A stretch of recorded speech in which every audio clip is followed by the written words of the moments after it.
Do you want to have the perfect start possible in Final Fantasy VII Rebirth? You are in the right place. As your fellow player who spent more than 150 hours during the game's initial release, I'll be giving 23 tips that will save you a lot of time and headaches and help you avoid the common traps in the game. FF7 Rebirth is massive and can be overwhelming, and understanding the gameplay loop will save you a lot of hassle and give you the fastest progress possible. Starting with general tips first. This game features a full-blown open-world experience, so you will be finding and unlocking points of interest in the world. So in my opinion, this is the most important tip on this list since I wasted a lot of hours understanding how the gameplay loop works. The world is divided into regions and each of them has their own sets of activities to do. When entering a new region, your priority should be getting a mount, and I will dive into this later. Next is focusing on unlocking the world intels or towers first to reveal nearby points of interest which are crucial for understanding the area. Field intel or combat assignments involves defeating groups of monsters to unlock combat simulators for extra rewards. Expedition intels leads you to hidden life springs that provides raw materials and give you more information about the region and also guide you to possible excavation sites for transmuter chips, which I will be diving into later on as well, and other hidden side quests. Divine Intel helps you find divine altars to strengthen your summon materia specific to each region. For example, the Grassland region unlocks Titan, while the Junon region unlocks Phoenix. Unlocking altars will strengthen summons and also make them weaker in the battle simulator, which you must complete to earn their actual materia. So the more divine intels you do, the more you enjoy the benefits mentioned. Next are odd jobs. They're side quests that offer valuable experience and rewards, but I explain those in more detail later as well. Phenomenon Intel, known as the Proto Relic Intel, is more of a side quest too. However, these side quests are continuous and you will unlock greater events later on, so don't skip this. Fixing Chocobo stops is highly suggested as well, as it can be your resting place to regain your HP and MP while on the field unless you earn Chocobo plumes, so you can buy Chocobo gears later on. You can easily fix a stop by interacting with the broken Chocobo sign to make it operational again and unlock the stop. And of course, hunting for Queen's Blood players in the region and beating them, which I will be giving tips about later on as well. But this is completely optional compared to the first ones I mentioned. I know it's a lot, but here's a quick rundown of the loop. After arriving in a new region, get the mount, unlock towers, unlock points of interest, more towers, then more points of interest. After clearing all of the points of interest, head to the main scenario. Then progressing into the main scenario will let you unlock a new region and you will be starting the loop once again. It looks complicated at first, but actually it's pretty simple. Once you get the hang of the loop, everything will be a cakewalk. But one general question would be, is exploring the world required? The short answer is no. I have beaten the game once without grinding and exploring the world. This game is so good in terms of difficulty scaling and progression, so if you're not a fan of open world exploration, you can have the peace of mind that exploration and grinding are not required, as long you play well in major fights. Expect to miss a lot of good materials and equipment though, but that's it. So you might ask me, so why include the gameplay loop tip if exploring and unlocking nodes is not required? Well, the majority of players surely will love the open world aspects and activities, so understanding the loop will save them hours of headaches. And to be honest, aside from the story, open world exploration is the most addicting stuff when playing this game.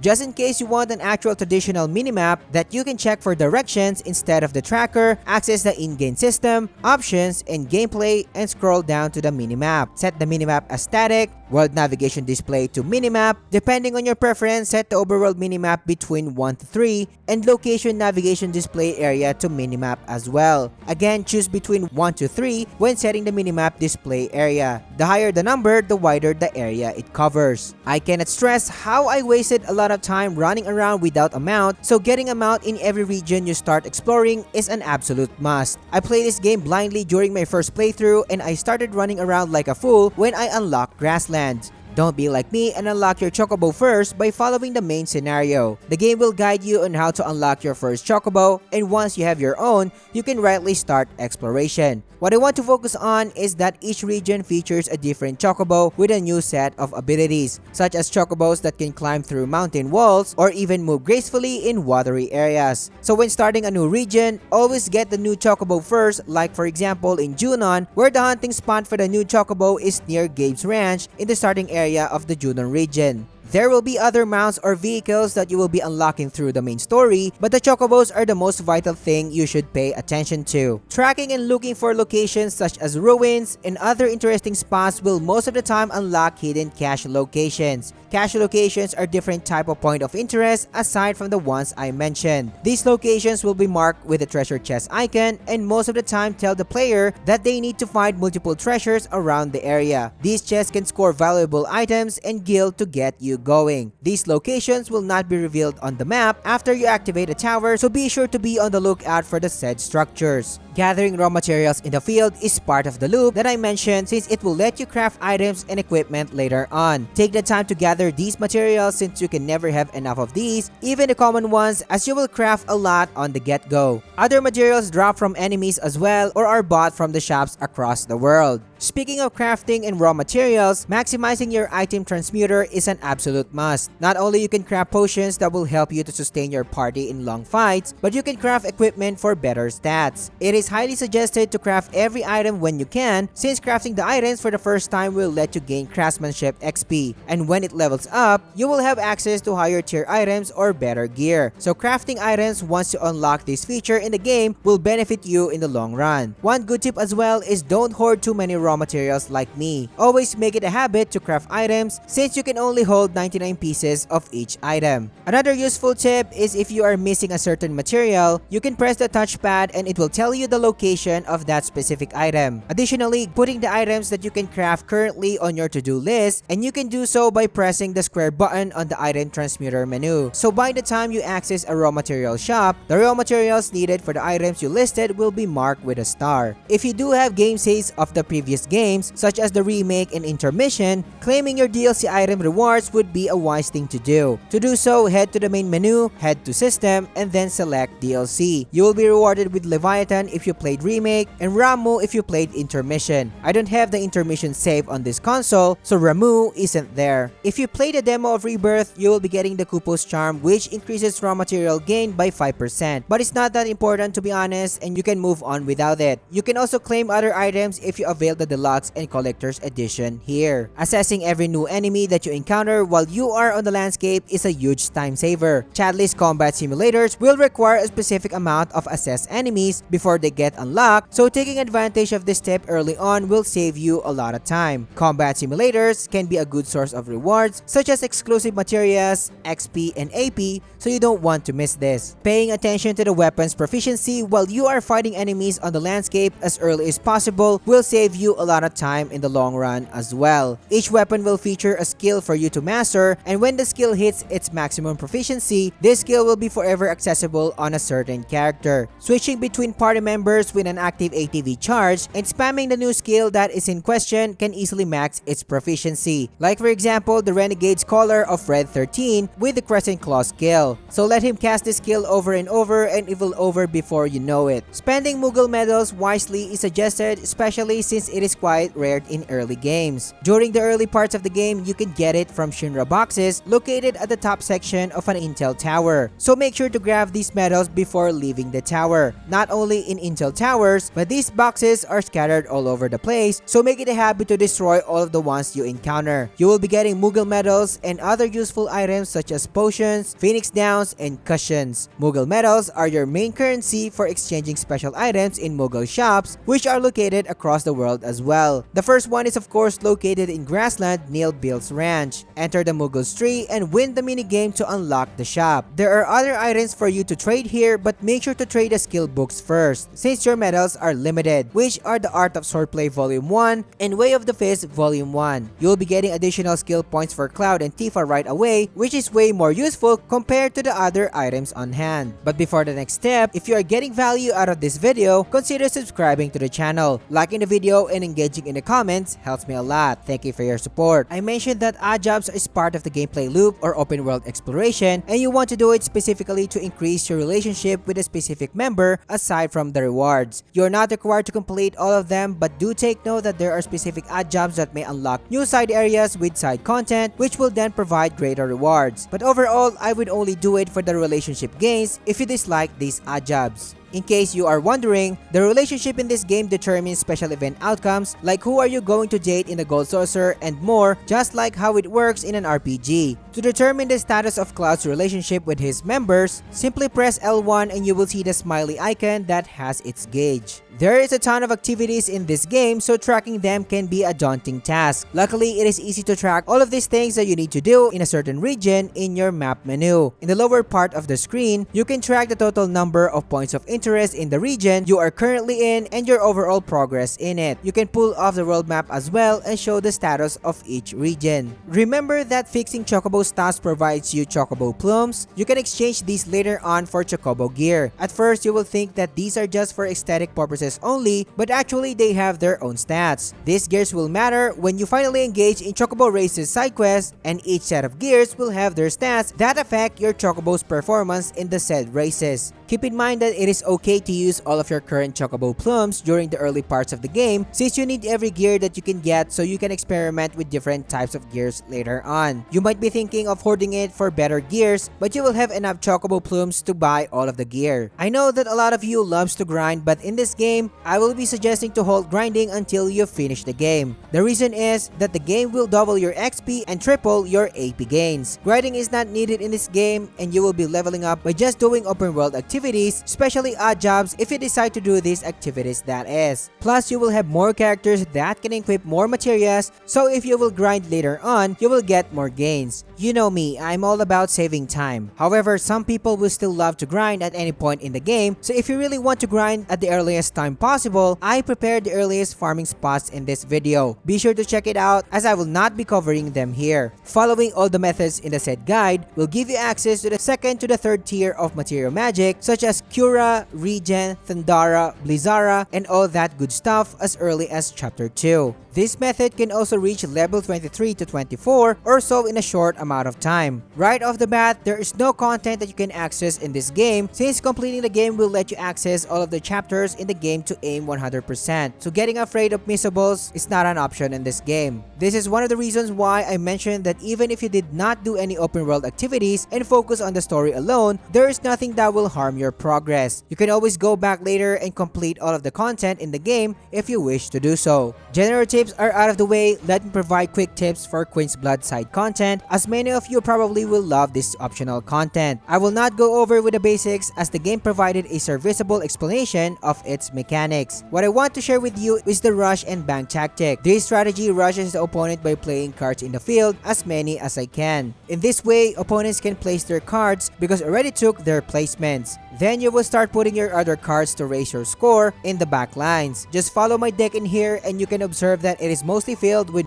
one pawn cards, so you can quickly play cards on the field as I mentioned. You'll be winning matches easily, especially at the early game, if you follow this strategy to help you get a footing. Hopefully, as you progress, you can make your sick combinations. As for the cards priorities in the early game, focus on Crystalline Crab, Cactuar, Chocobo Moogle, and Titan. Take the time to learn these cards' special abilities on your own time as they increase my chances of winning a lot. Moving on to my combat tips, and the first one is mastering the combat loop. Just like in the remake, your goal is to fill the enemy's stagger gauge, and once it reaches 100%, the enemy will be staggered and will be in a vulnerable state. When the enemy is vulnerable, it will be suffering more damage compared to its normal state. This is where you will be dealing with the biggest chunks of your damage. Pressuring the enemy will quicken the stagger gauge accumulation rate, and to pressure enemies, you need to exploit its elemental weakness. So your party should have at least 4 elemental magic loaded up, ensuring all elements are covered. However, do take note that some enemies do not have elemental weaknesses, so make sure to scan them and read the pressure requirement. This requirement varies a lot from dodging enemy attacks to destroying enemy parts and more. Clearly, combat works pretty much the same compared to remake, but the main difference now is you will have elemental abilities and newly added synergy skills and abilities. Synergy skills and abilities are the best additions made to the game's combat, as these abilities are so well designed in terms of animation. Each character will have their synergy skills and abilities which corresponds to a different member. An example would be that Cloud will have his own synergy skills and abilities with Tifa, and it differs from Aerith. These attacks are combination attacks that deal very strong damage and also provide helpful buffs in the process. Players can unlock synergy skills and additional stats in folios with the use of SP or skill points. Characters gain skill points when leveling up or buying and getting manuscripts that is scattered across the world. But a good thing is, you can reset your allotted skill points anytime for experimentation. Synergy skills do not consume ADP charges, so you can perform these skills on the fly. There are a handful of synergy skills in the game, but early on, these are the ones that I recommend. I'll be focusing on Cloud mostly in this guide as many of you will play him. I suggest getting the counter fire synergy skill as it will let you counter projectile attacks instead of blocking or evading them. It can knock down targets as well, and it makes battle more fluid. The second synergy skill that you should unlock early is the melee blade. This absurdly strong synergy skill lets you deal with a powerful charged physical and magic attack. You will be seeing huge damage numbers early on by just using these synergy skills, especially if the enemies is staggered. The main difference of the spell blade, aside from its magical properties compared to the power cleave, is it has a shockwave that can reach enemies easily. Synergy abilities on the other hand are like your limit breaks but consume synergy points. You gain synergy points when spending your ATB charges. You would want to start using these abilities because not only do they deal huge amount of damage, but synergy abilities can provide unique buffs such as increasing your limit break level, so the character will have access to level 2 limit break, like for example Cloud's level 2 ascension, or providing limited access to triple ATB charges or unlimited MP. Always remember to use different types of synergy abilities, since using the same synergy abilities over and over will increase its synergy points cost per use. I suggest getting the following synergy abilities for Cloud. Make sure to follow these suggestions to your other members as well. First is Firework Blade, which will raise your limit break level. Second is Relentless Rush, which extends stagger duration. And United Refocus for Tifa and Aerith, so you will have access to triple ATB charges. Very useful especially in stagger windows as you can pump more attacking skills. Of course, these are not the only good synergy skills and abilities. Take the time to read every option in your own time. Since we are already in folios, I highly suggest unlocking the free elemental magic abilities as early as you can. Remember that you need to cover as many elements as possible in combat. These set of abilities will help you do that. Every character has the same free elemental abilities